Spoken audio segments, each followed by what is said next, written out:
हाँ, राम राम साहब, कैसन बा सब लोग? आओ बैठो। आज डिस्कस करेंगे अपन आज एक इम्पोर्टेंट फैसला। ये जुड़ा हुआ है एनआईएट से। अब ऐसा है जी, ना मैं आपको दिख रहा हूँ ना आप मेरे को दिख रहे हो, तो जैसन हो वैसे आके बैठ जाओ। आज एक इम्पोर्टेंट टॉपिक डिस्कस करने वाले हैं। क्लियर है बात ये? तो आज पढ़ेंगे एनआईएट। और क्या पढ़ेंगे उसमें? बताओ बताओ क्या पढ़ेंगे? नहीं मालूम तो लिखो 141 एनआईएट को। क्या है ये कानूनी प्रावधान, पहले उसको पढ़ दो। उसके बाद इस केस को पढ़ने का मजा अलग ही आएगा। 141 एनआईएट क्या कहता है, अब सुनते हैं जरा।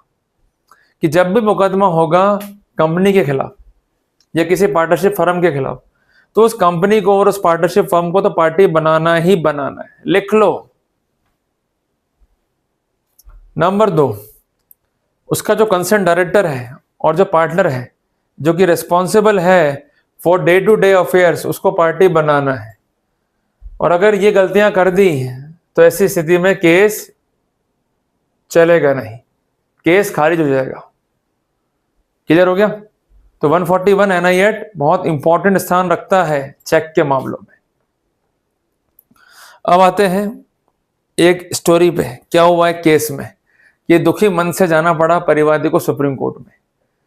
एक केस में क्या हुआ कि परिवादी ने एक पिटिशन दाखिल करा सुप्रीम कोर्ट में। उसका कहना यह था कि हमारे साथ तो बहुत बड़ा नुकसान हो गया है। भाई, हमने केस फाइल किया था against the concern accused under section 138 of NI Act. वो मुकदमा कोर्ट ने खारिज कर दिया। हाई कोर्ट से हम हार गए, इसलिए हम बिफोर ऑनरेबल सुप्रीम कोर्ट आए हैं न्याय के लिए। हमको न्याय दीजिए। कहना यह था परिवादी का कि कुछ चाहिए था आरोपी को, तो हमने उसको दे दिया। और जब उसको वो चीज दी तो उसने लौटाई नहीं, और अल्टीमेटली वो चेक दे गया और हमको बोले कि चेक लगा ही दियो। हमने चेक लगा दिया और अल्टीमेटली चेक बाउंस हो गया। अब प्रश्न है कि दिया क्या? लिखो, लोन, उधार, क्रेडिट। क्लियर हो गया? जिसके पेटे क्या है, चेक दिया गया। कुछ और देता तो थोड़ी ना चेक देता अगला। लोन दिए तो अगला क्या दिए? चेक। यही तो स्टोरी होता है हर मामले में परिवादी का, कि हम लोन दिए, अगला चेक दिए। हमारा पैसा तो लेके चला गया, पर जो हमको उसने चेक दिया वो चेक ही बाउंस हो गया। तो इस मामले में भी यही हुआ, चेक दे दिया, चेक बाउंस हो गया। जब चेक बाउंस होगा तो समझदारी दिखाई परिवादी ने इस केस में। तुरंत फोन लगाया, अरे भाई तुम्हारा चेक बाउंस हो गया बे, हमारे साथ धोखा किए बे, तुरंत पैसा दो नहीं तो खटिया खड़ी तुम्हारा कर देंगे। पर कोई फर्क नहीं पड़ा अक्यूज को। बस जो करना कर ले, थारे को मैं तो चल रही हूं, कहीं जा रही हूं, जो करना कर ले। अल्टीमेटली एक नोटिस दिया गया। ये नोट कर लीजिए स्टेप। जब भी चेक का मामला होता है पेश, एक नोटिस दिया गया। और नोटिस में क्या था कि आपने हमारे पक्षकार से पैसा उधार लिया, जिसके पेटे आपने चेक दिया, और ये चेक बाउंस हो गया, जिसको हम कहते हैं अनादरण हो गया। अल्टीमेटली आपके विरुद्ध चेक बाउंस का मुकदमा दाखिल होना है। अगर आप पैसा दे देंगे 15 दिन में तो ये मुकदमा दाखिल नहीं होगा। क्लियर है?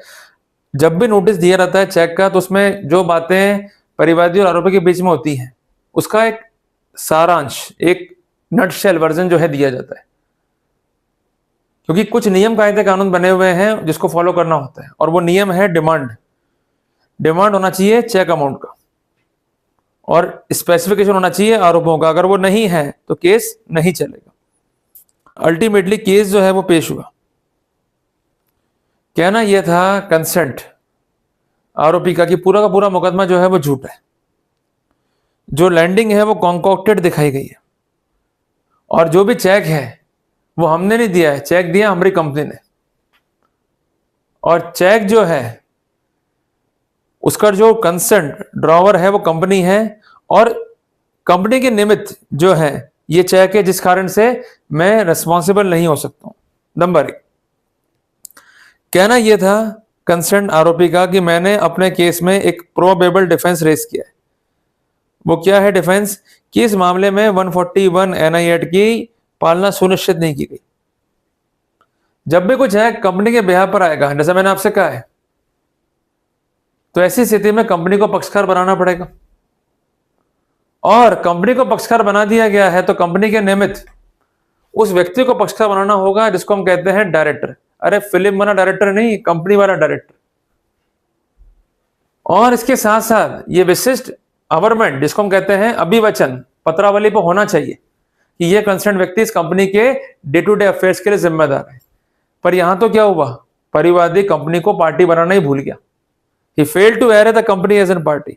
अल्टीमेटली क्या हुआ, 141 NI एक्ट का उल्लंघन, और जो कंसेंट आरोपी था उसको बरी करना पड़ा। तो शिक्षा क्या मिली, मोरल ऑफ स्टोरी क्या है कि अगर तकनीकी केस को लड़ रहे हो और तकनीकी बिंदु को फॉलो नहीं किया तो केस तो हारना पड़ेगा बाबू।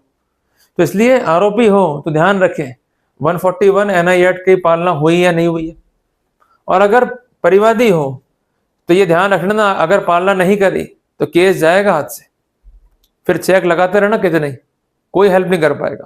तो इसलिए अगर आपके प्रकरण में फॉलो नहीं हुआ है 141 NI एक्ट तो नोट डाउन कर लो important judgement of honourable supreme court. Vijay बनाम M परेश, ये केस का नाम है, और जजमेंट का डेट है 20/12/2024 और पिटिशन नंबर है 5556/2024। तो जब भी परेशान हो जाओ, अर्जी लगानी हो तो इस जजमेंट पे जो है रिलाई कर लेना और मजे में रहो, मौज में रहो, और ये खोज करो रोज कि मौज कैसे हो। क्लियर है? तो जल्दी मिलेंगे एक नए टॉपिक के साथ, तब तक के लिए जय श्री राम और सबको दुआ सलाम।